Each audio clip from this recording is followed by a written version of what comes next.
Il-potenzjal fost it-terapisti ta' sbuħija Maltin huwa kbir u jekk sfruttat kapaċi jirriżulta f'suċċessi bla preċedent.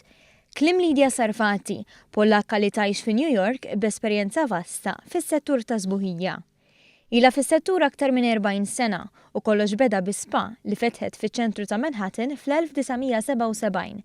Għaliex hemmnet fil-ħolm tagħha u ħadmet biex tara li jsir realtà, Lidja llum hija l-fundatriċi ta' ditta rinomata internazzjonalment bi prodotti li jieħdu ħsieb il-ġilda.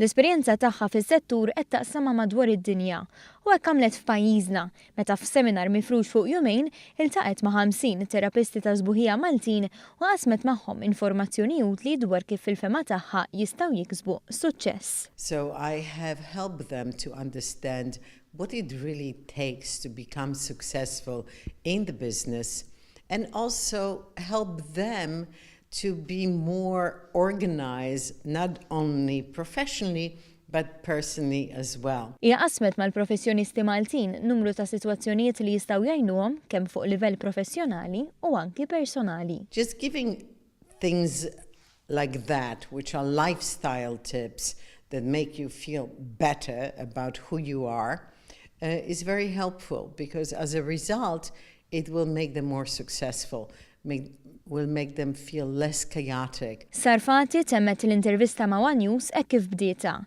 bi kliem ta' tifħir dwar Malta, li għalkemm gżira żgħira f'nofs il-Mediterran hija munija b'talent u standards tal-ogħla livell. From what I have seen is a very high level of sophistication in fashion, in food. The restaurants here are wonderful and the people are great. So I'm very happy to be here.